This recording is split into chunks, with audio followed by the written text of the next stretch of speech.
My friend asked, "I'm curious, how do you feel about mask singing?" I replied, "Mask singing originally emerged in the late 19th century as a method for teachers to correct students' mistakes, specifically the issue of sound being trapped in the throat instead of resonating freely. The intention was to encourage the voice to be released properly. However, over time, it evolved into an actual vocal technique.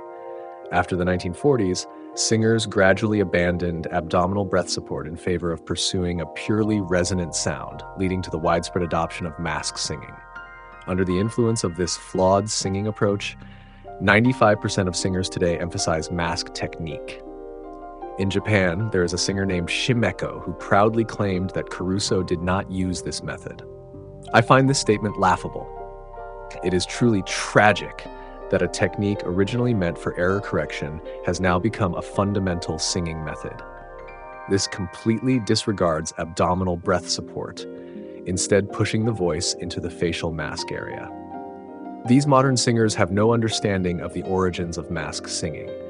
They don't know which great singers initially applied it, nor do they realize that those singers used over 70% of their breath support from the abdomen or lower chest, directing only about 30% of the breath into the mask area.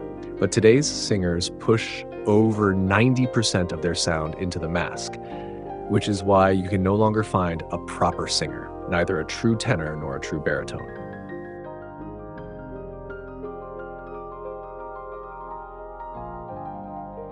Regarding my research on mask technique, in the 1950s, it was mostly used by vocal teachers for sopranos.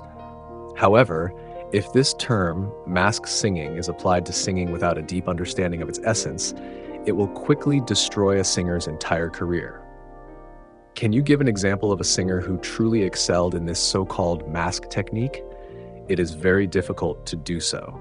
At most, one might perceive that some singers have a very forward and clear voice, but calling this excellent mask technique is completely inappropriate. A bright and clear voice, sra, is not solely produced by mask singing. That's why I am shocked by the foolishness of mankind in coming up with such a term. Explaining this issue in detail takes a lot of time because it involves many fundamental concepts. This term only emerged when vocal pedagogy took a wrong turn.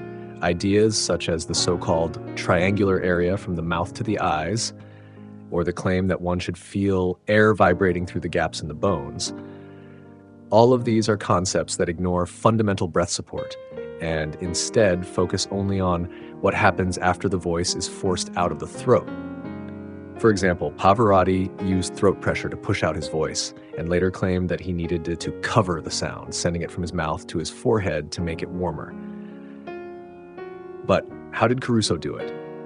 Caruso fully adjusted his internal airflow first and then gently placed the sound in the correct position according to the pitch. During Caruso's era, there was no such thing as mask technique, and Caruso himself never described his singing in these terms. It was later generations who wrongly categorized his technique as placing the voice in the mask. In conclusion, over the past half-century, the significant decline in vocal technique has been largely due to the careless, unscientific, and unprofessional creation of new vocal terminology. These misleading terms have completely destroyed the foundation of true singing technique.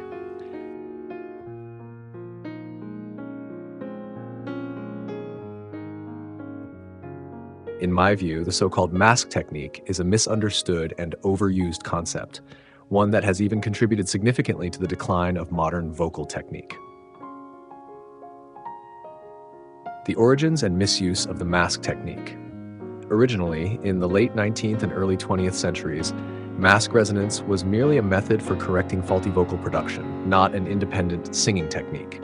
Its primary purpose was to help singers who were trapping their voices in the throat, lacking proper resonance. However, over time, this method was misinterpreted, overemphasized, and even transformed into a separate vocal school, causing devastating consequences for the art of singing.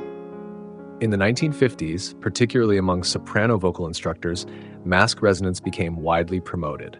However, they failed to deeply understand its true nature and instead separated it from proper abdominal breath support, pushing the voice unnaturally into the mask. From that point on, vocal instruction gradually deviated from the fundamental principles of Italian bel canto and veered onto a misguided path. The misleading nature of the mask technique.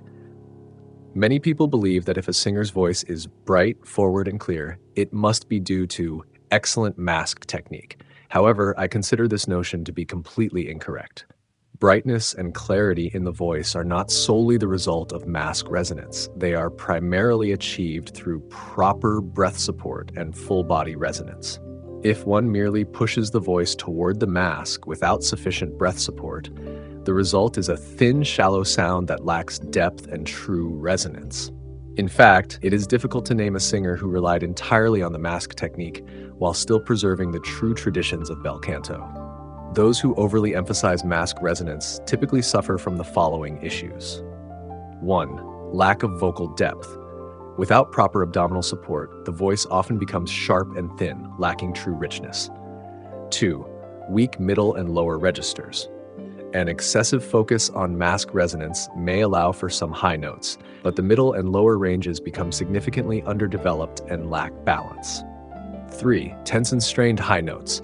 Without proper breath support, high notes become tense, forcing singers to rely on throat and facial muscle tension, which ultimately reduces vocal flexibility and naturalness. Pavarotti versus Caruso, a case study. For example, Pavarotti in his high notes emphasized covering the sound, meaning he attempted to adjust the resonance placement to make the voice softer. However, his fundamental issue was that his vocal technique relied more on mask resonance than on full-body breath coordination.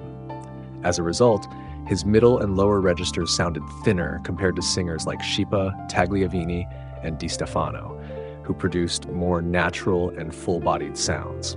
While this approach might create an initially attractive tone, in the long run, it lacks real support and affects vocal longevity. Caruso, on the other hand, employed a completely different approach. He did not artificially push his voice into the mask, but instead relied on proper breath control from within the body, carefully placing the sound according to pitch. Every note he produced was built upon a steady, flowing breath rather than being manipulated by the throat or forced into a particular resonance area. This is why his voice sounded so rich, natural, and seamlessly connected across all registers. How incorrect vocal terminology led to the decline of singing. I believe that the decline of vocal instruction over the past half-century is largely due to the reckless, unscientific, and unprofessional creation and misuse of vocal terminology. Terms like mask technique lack precise definitions, yet they have been widely adopted by vocal teachers, ultimately leading vocal training in the wrong direction. People have invented countless misleading terms, such as the triangular area from the mouth to the eyes, and feeling the breath escaping through the bone gaps. These concepts may sound mystical, but in reality, they completely ignore the fundamental aspects of singing, breath support, and full body resonance. As a result, students focus not on how to use their breath correctly, but instead on attempting to push their sound into the mask with throat tension. This method completely contradicts natural vocal production and ultimately destroys their singing ability. What true bel canto training should look like. True Italian bel canto does not rely on an artificial mask resonance technique. It is built upon complete breath support. In Caruso's time, there was no such thing as mask technique because singers were trained based on proper breath coordination, not on pushing the voice toward the mask. Proper vocal training should follow these principles. 1. Master deep abdominal breath support first, ensuring that breath is the primary driving force of singing rather than relying on the throat or mask. 2. Allow the voice to enter resonance chambers naturally rather than artificially forcing it into any specific area. 3. Adjust resonance placement according to pitch rather than trying to place all sounds in the mask. Conclusion: I firmly believe that the decline of vocal technique in the past half-century has been significantly influenced by the careless creation and misuse of vocal terminology, such as the so-called mask technique.